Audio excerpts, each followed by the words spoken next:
Em julho de 2026, pesquisadores da OpenAI colocaram alguns dos seus modelos mais avançados dentro de um ambiente isolado e deram a eles uma tarefa: encontrar e explorar vulnerabilidades de segurança. O ambiente supostamente não deveria permitir acesso livre à internet, e tudo aquilo fazia parte de um teste controlado. Enquanto tentava resolver a avaliação, a inteligência artificial encontrou uma vulnerabilidade que os próprios pesquisadores não conheciam, conseguiu sair daquele ambiente, alcançou a internet e acabou invadindo sistemas de outra empresa.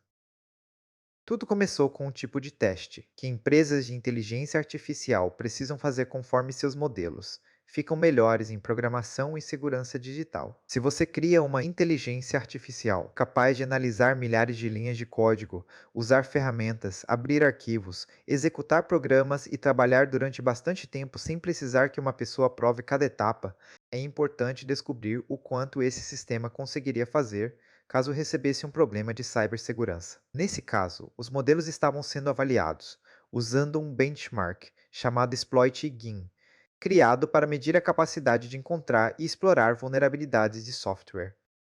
Como a intenção era descobrir a capacidade máxima dos modelos, algumas proteções que normalmente impediriam atividades cibernéticas perigosas foram reduzidas ou desativadas durante o teste.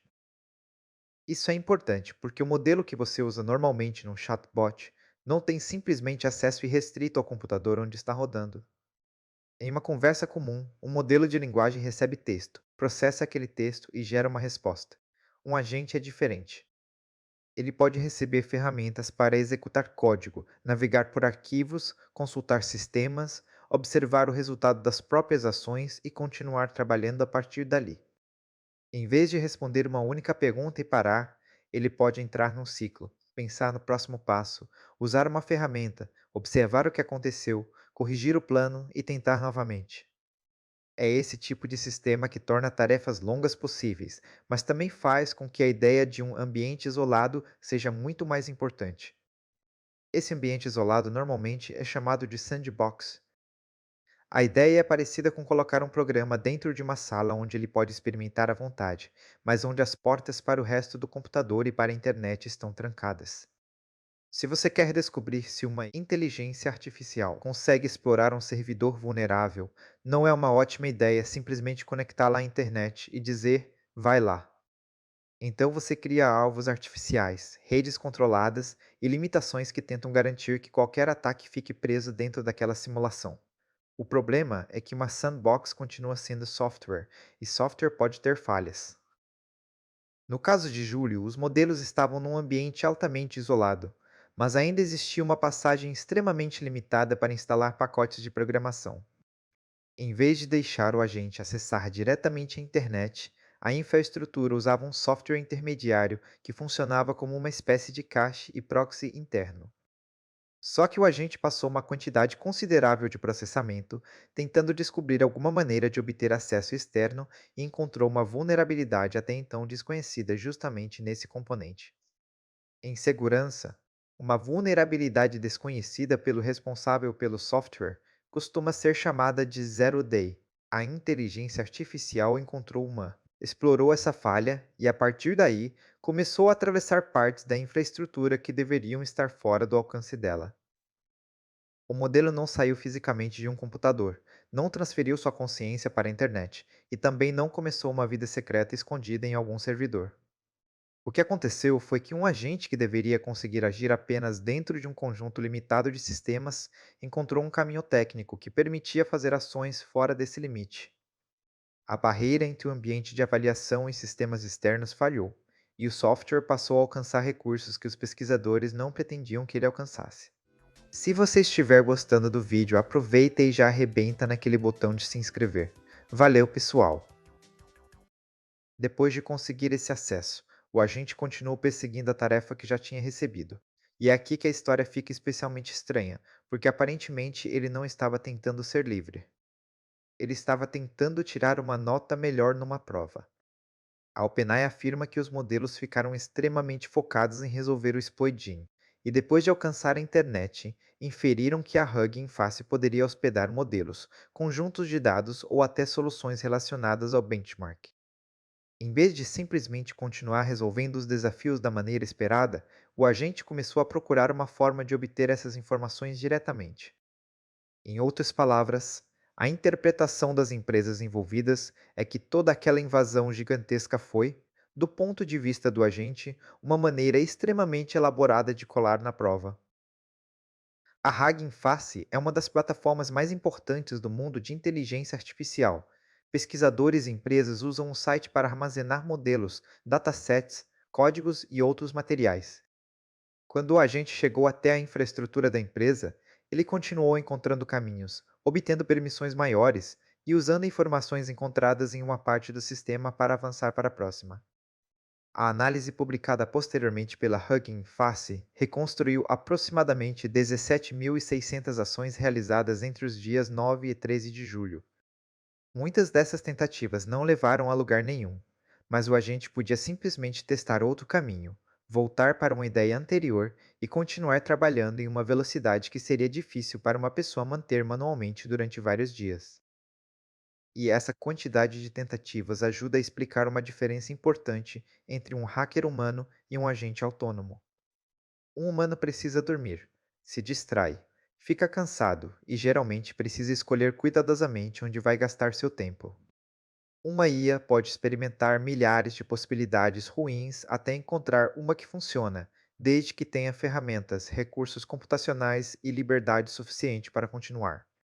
O que assustou bastante gente nesse incidente não foi uma técnica secreta completamente alienígena que nenhum especialista humano conseguiria imaginar.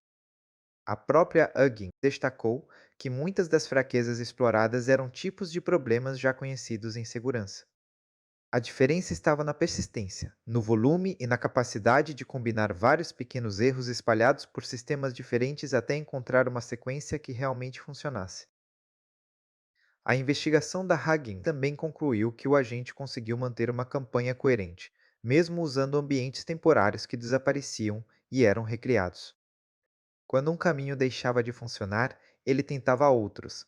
Quando precisava reconstruir ferramentas, reconstruía, e quando encontrava novas informações, utilizava aquilo para decidir o passo seguinte. Segundo a empresa, nenhum humano estava escolhendo individualmente essas ações. Isso não significa que o agente estivesse operando sem uma tarefa humana original, porque toda a situação começou justamente dentro de uma avaliação criada por pessoas, mas significa que o caminho específico entre tente resolver esse benchmark e estou acessando sistemas reais de outra empresa não foi escrito passo a passo por um operador. Também vale colocar o impacto em perspectiva. A investigação da Hugging Face afirma que a intrusão chegou à infraestrutura interna da empresa, mas que o conteúdo de clientes acessados se limitou a 5 datasets, cujos nomes e arquivos pareciam relacionados aos outros desafios. A empresa disse não ter encontrado evidência de que outros modelos, datasets, espaços ou pacotes voltados a clientes tivessem sido afetados. Então não foi uma situação em que a IA simplesmente baixou tudo o que encontrou na Hugging Face e desapareceu na internet. Ainda assim, o fato de uma avaliação interna ter conseguido atravessar várias barreiras e chegar a um sistema real já era grave o suficiente para o OpenAI tratarem o caso como um incidente de segurança, sem precedentes para esse tipo de agente. E talvez a parte mais importante dessa história seja entender por que a inteligência artificial fez isso sem precisar imaginar que ela queria escapar. Modelos desse tipo não precisam ter medo de serem desligados, desejo de liberdade ou qualquer sentimento humano para produzirem comportamentos que parecem extremamente intencionais. Basta existir um objetivo, ferramentas para agir e alguma estratégia que o sistema descubra que aumenta suas chances de completar esse objetivo. Se você diz a um agente para conseguir a maior pontuação possível e ele descobre que existe uma maneira inesperada de chegar às respostas, a pergunta passa a ser se ele entende e respeita os limites que deveriam valer mesmo quando violá-los ajuda na tarefa. Uma analogia seria colocar alguém numa sala e dizer que o objetivo é encontrar a resposta de um quebra-cabeça que está sobre a mesa. A pessoa tenta durante horas e não consegue. Depois percebe que existe uma pequena abertura na parede. Descobre que consegue ampliá-la. Passa para o corredor, encontra a sala do professor e lê o gabarito. Se nossa única instrução tivesse sido consiga a resposta, existe uma interpretação extremamente literal em que aquela pessoa completou a tarefa. O problema é que nós assumíamos várias outras regras que nunca deveriam ser quebradas. Não destruir a parede, não sair da sala e, obviamente, não roubar o gabarito. Com agentes de inteligência artificial, garantir que essas restrições implícitas continuem sendo respeitadas quando o sistema encontra situações inesperadas é uma parte enorme do problema. Isso também mostra por que existe uma diferença entre inteligência e alinhamento. Melhorar a capacidade de planejamento não garante que ela interprete os limites de uma tarefa exatamente como os humanos pretendiam. Na verdade, quanto mais capaz um agente fica de resolver obstáculos, mais importante se torna garantir que algumas coisas sejam tratadas como barreiras reais e não simplesmente como mais um problema técnico no caminho até o objetivo. Uma sandbox pode parecer, para o pesquisador, uma parede que jamais deveria ser atravessada. Para um agente focado demais em completar uma tarefa, uma configuração que impede acesso à internet pode acabar aparecendo apenas como um obstáculo que precisa ser contornado. Quando pesquisadores falam sobre uma inteligência artificial escapando, existem pelo menos duas questões diferentes misturadas. A primeira é comportamental, porque o agente decidiu continuar tentando quando isso exigia ações que claramente estavam fora do escopo pretendido. A segunda é puramente de segurança, mesmo que o agente queira fazer isso, porque a infraestrutura permitiu. Um sistema realmente seguro não deveria depender exclusivamente da boa vontade do modelo. Se determinada ação é perigosa, existem motivos para limitar tecnicamente quais arquivos podem ser acessados, quais credenciais ficam disponíveis e quais operações precisam de autorização humana.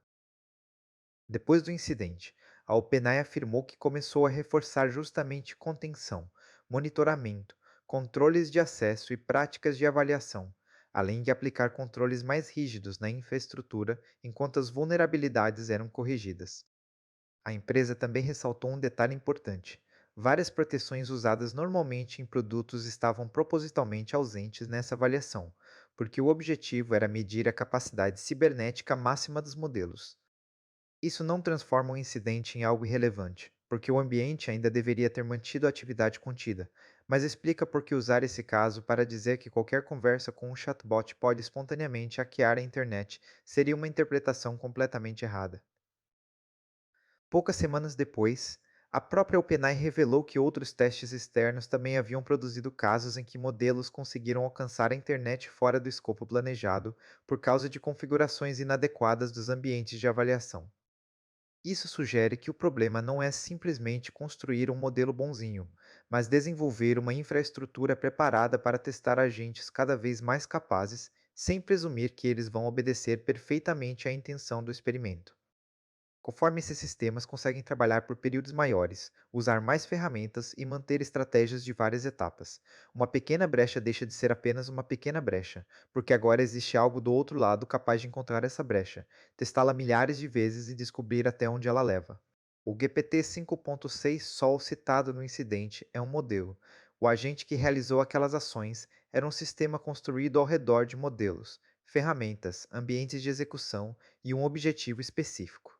O que aconteceu foi que modelos da mesma geração foram colocados dentro de um sistema autônomo, criado especificamente para testar capacidades cibernéticas, e esse sistema encontrou uma forma que não deveria existir de ultrapassar os limites da avaliação.